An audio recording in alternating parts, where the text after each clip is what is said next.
এই দুনিয়ার পুরো জীবনটা এটা হচ্ছে লালসাময় একটা জীবন, লোভ, মরিচিকা, মায়াজাল। এই মায়াজালে আমরা আটকে আছি, ফলে মৃত্যুর কথা আমরা ভুলে গিয়েছি। পাগলের মতো ছুটছি, আরো টাকা লাগবে, আরো খ্যাতি লাগবে, আরো যশ লাগবে, আরো দাপট লাগবে। আমার এত টাকা দিয়ে কি হবে? এত সম্পদ দিয়ে কি হবে? এত ব্যস্ততা দিয়ে কি হবে তোমার? স্টপ, থামুন, অনেক হয়েছে। আন্না, থামুন, take a rest, take a breath and think about death. Think that you have to go back to your Lord. একটু বসেন না, একটু ভাবেন যে আমাকে চলে যেতে হবে, চলে যেতে হবে। এই কোলাহল, এই ব্যস্ততা, এগুলো থাকবে, থাকবো না আমি। সাইয়েদনা ওমর ফারুক বলেছেন, মুতু ক্বাবলা আন তামুতু, মরার আগে একবার মরো।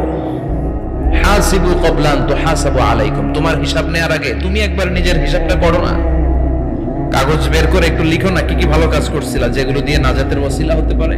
1 2 3, আর কি কি আকাম কুকাম করছো দেখো না, লিখে দেখো তোমার অবস্থাটা কি। মরার আগে একবার মরো। মরার আগে খাটের মধ্যে শুয়ে শটান করে চোখ বন্ধ করে একবার মরার ভান করে দেখেন কেমন লাগে। চোখটা বন্ধ করেন আর ভাবেন আপনি নাই, কি কি হতে পারে ভাবেন। আপনার ছেলে মেয়েরা কান্না জুড়ে দিবে, আপনার প্রাণের স্ত্রী বিলাপ শুরু করে দিবে, বন্ধু বান্ধবের চিৎকার আর মাতম, স্থানীয় এলাকার মসজিদে ঘোষণা, অমুক এলাকার নিবাসী অমুক ভাই, অমুকের ছেলে অমুক দুনিয়ায় নাই। সব আত্মীয়রা চলে আসবে, ফেসবুকে স্ট্যাটাস দেয়া হবে, সবাই সবাইকে জানাবে বিকাল 4টায় অমুক হাই স্কুল ময়দানে আপনার জানাজা।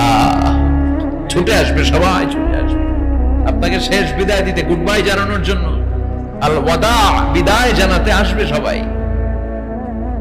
4 তাকবীর দিয়ে আপনার জানাজা হবে, অশ্রুসিক্ত জানাজায় আপনার বিদায় হবে। কাঠের খাটিয়ার মধ্যে করে কাঁধে তুলে আপনারে কবরে নেওয়া হবে।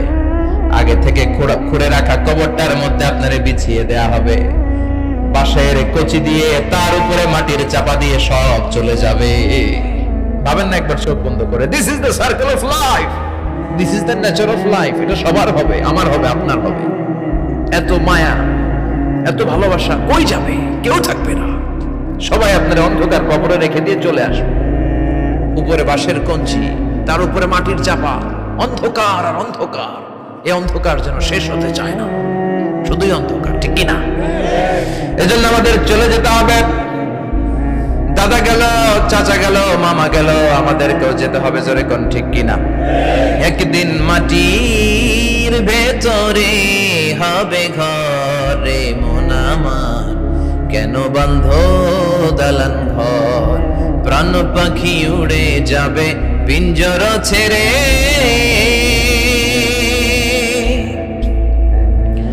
ধরা ধামে সবই রবে, তুমি যাবে চলে। বন্ধু বান্ধব যত, মাতা পিতা যারা সুত, সবই হবে তোমার পরে। মন আমার কেন বন্ধ দালান ঘর, একদিন মাটির ভেতরে হবে ঘরে মন আমার, কেন বন্ধ দালান ঘর, ঠিক কিনা? সব করে থাকবে, চলে যেতে হবে আমাদেরকে। এজন্য আখিরাতের কথা যেন আমাদের স্মরণ হয়। বিষ্ণুই বলতেন, নাহাইতুকুম আন জিয়ারাতিল কুবুর, আমি তোমাদেরকে কবর জিয়ারত করতে আগে নিষেধ করতাম, কিন্তু এখন নিষেধাজ্ঞা প্রত্যাহার করে নিলাম। এখন সব সময় তোমরা কবরের সামনে যাবা আর জিয়ারত করবা।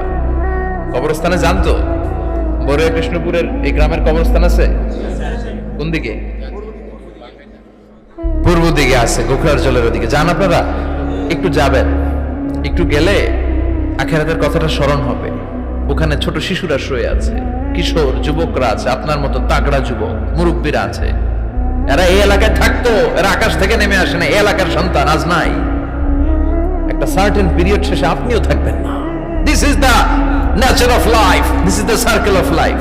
ছোট্ট শিশু হয়ে এসেছিলেন, শৈশব, কৈশোর, যৌবন, প্রৌঢ়ত্ব। আগে ছিলেন সিঙ্গেল, বিয়ে করে হয়ে গেলেন ডবল। এরপরে আল্লাহ আপনাকে একটা মেয়ে দিল, এরপরে মেয়েকে বিয়ে দিয়ে শ্বশুর হলেন, এরপরে ওই মেয়ের ঘরে সন্তান হতে নানা হলেন। আর কতদিন? অনেক দিন হলো তো, অনেক লম্বা সময় পেয়েছেন আপনি। Think about death. এবার যাওয়ার কথা ভাবেন। আখিরাতের সামানের কথা ভাবেন, ফিরে যেতে হবে।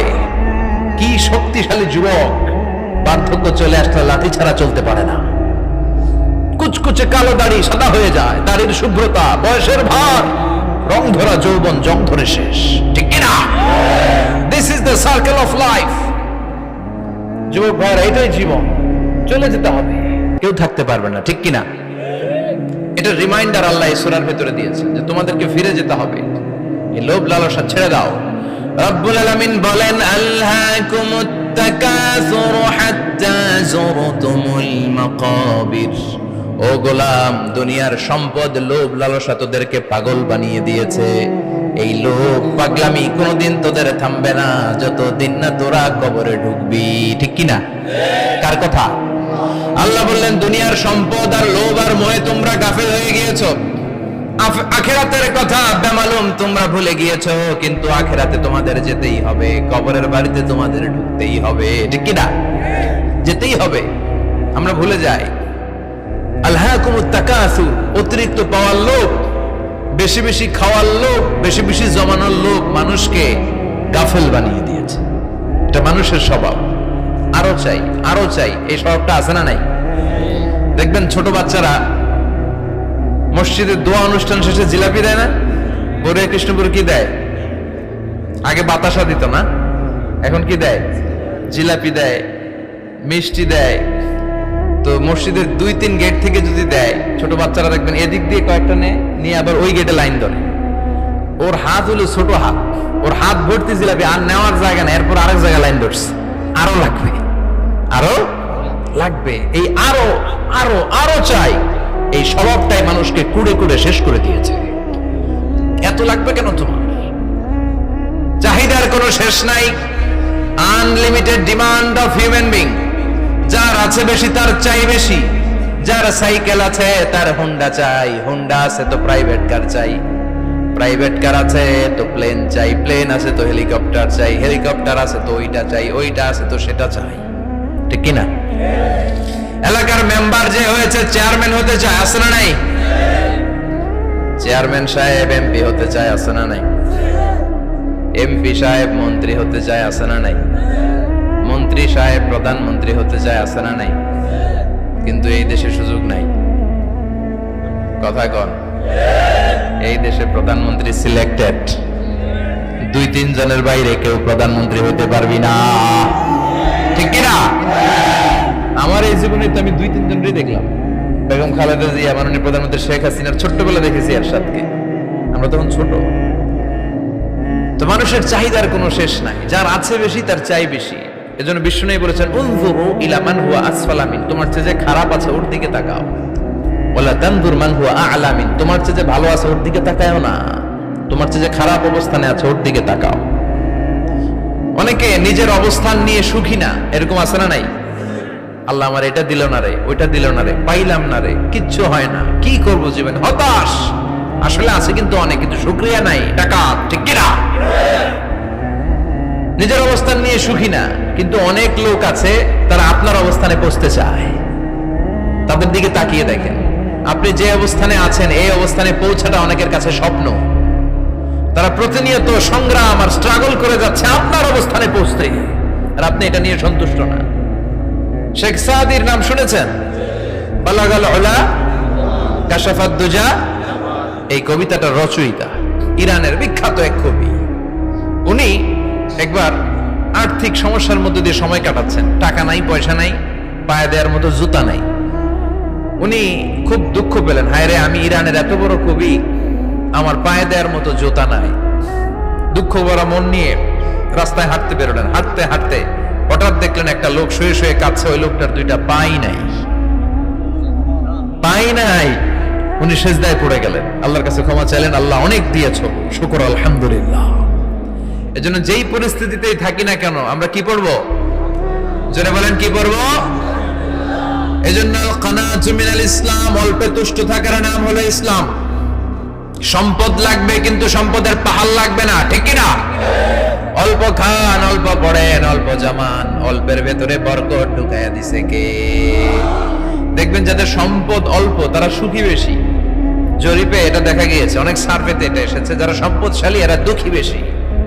এদের দুঃখ বেশি, টেনশন বেশি, খুব স্বাভাবিক। টাকা যার বেশি, রোগ তার বেশি। টাকা যার বেশি, টেনশন তার বেশি। টাকা যার বেশি, ঘরে শান্তি তার কম। আছে না নাই? ঘরের ভেতরে অশান্তি, ছেলে কথা শোনে না, ছেলে টানে গাঞ্জা, মেয়ে করে পরকিয়া। আছে না নাই? স্ত্রী কথা শোনে না, ভালোবাসা নাই, ঘরটা জাহান্নামের টুকরা। রোগ বালাই, এক একটা হসপিটাল বিল পরিশোধ করতে মাসে 5 লাখ 10 লাখ। আছে না নাই?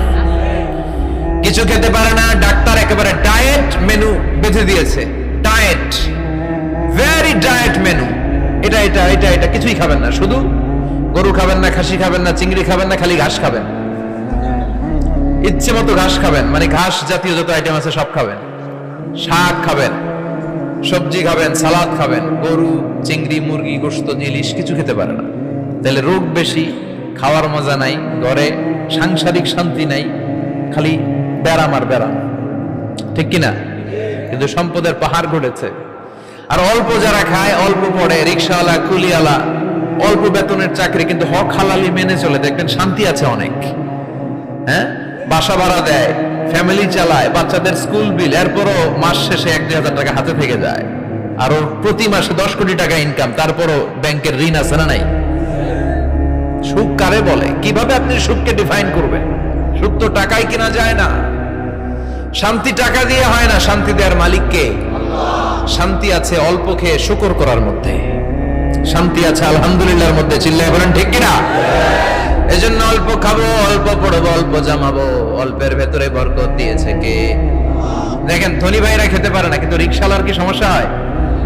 রিক্সাওয়ালারা সব খেতে পারে। কুলিওয়ালা, দিনমজুর, এরা একেবারে স্লিম, সুঠাম দেহি, মেদহীন পেট, পেটে কোনো মেদ নাই, ভুড়ি নাই। আর কোটিপতিদের মেদ আছে না নাই? এত বড় বড় পেট। ঠিক কিনা? আমাদেরও পেট আছে, তবে হালাল পেট। এটা হারাম টাকা দিয়ে এই ভুড়ি বানাই নাই আমরা। ছিলে বলেন ঠিক কিনা? রিক্সাওয়ালা, কুলিওয়ালা নিজেও নামাজ পড়ে, বউও নামাজ পড়ে, বাচ্চাটাও নামাজ পড়ে, রিক্সা চালায় আর জিকির করে লা ইলাহা